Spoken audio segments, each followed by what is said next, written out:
The comparison test. This is referring to a test for convergence. So we're given a series and we have to determine whether or not that series converges. And with this test, we do that by comparing it to another series which is already known to either converge or diverge. So let's say the series that we're trying to determine the convergence of is the series of a sub n.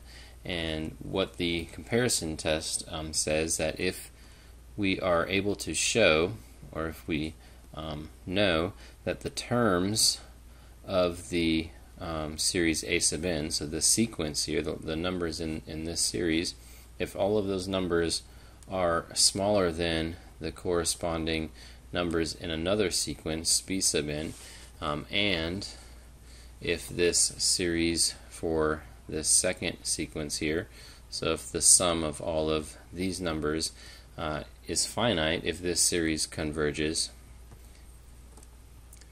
then the series we're testing, a sub n, since it's smaller than a convergent series, the terms, then we know that our series must also converge. And we can kind of see that visually too if we look at a graph of the terms of the sequence here. So if we have the sequence for b sub n is going to be decreasing and approaching 0, so these could be the numbers for b sub n.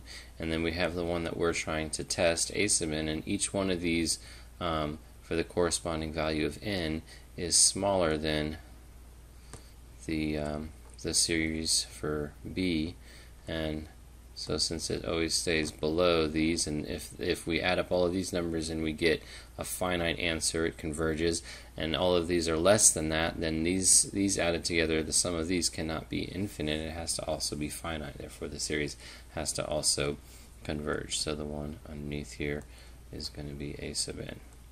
Now we can also use the comparison test the other way to show that a series diverges. So if we're able to determine that the terms of our series that we're trying to test here are larger than some other series, and we know that that other series diverges,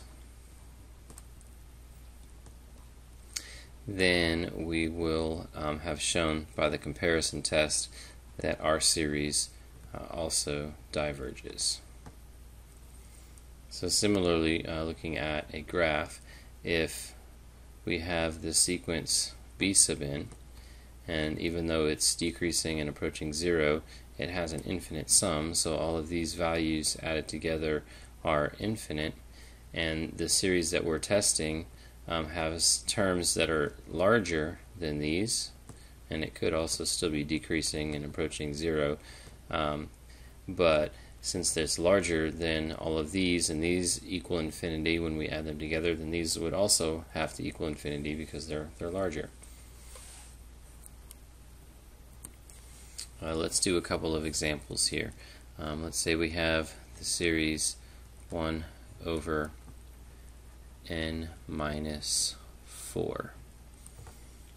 Okay, so the first thing we would need to do is determine whether we're going to compare this to a p-series or a geometric series, and we have to see which one is this most similar to. And if we just get rid of this minus 4 here, we see we have a p-series, in fact the harmonic series, so it would make sense to compare this to the harmonic series. So we would first want to state the series that we're comparing it to, in this case 1 over n, the harmonic series, and we need to say whether or not that converges or diverges, and we know the harmonic series always diverges. And then we just need to show that our series is larger than 1 over n, that these terms are larger than this one. And that is the case. If we subtract a number from the denominator of a fraction, then the value of the fraction will be larger. So 1 over n minus 4 is always going to be larger than 1 over n. And with these two things here, we've satisfied the hypothesis of the comparison test, and so now we can conclude, therefore, that our series 1 over n minus 4 is going to diverge by the comparison test. Okay, let's look at another example here. Let's see if we have the series 1 over 3 to the n plus 5. Now for this one, we would want to compare it to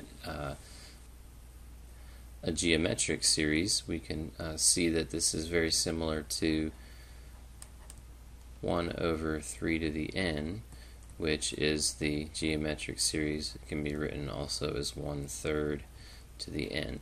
So this has a common ratio of 1/3, which is less than 1, and therefore this converges. Now, since we're comparing our series to one that converges, we would need the terms of our series to be smaller than this one. And if we take a look at these two here, adding 5 to the denominator is going to decrease the value of the function. So these terms here are always going to be smaller than these terms here. And now we've satisfied, again, the hypothesis of this comparison test, and therefore we can conclude that our series will also converge.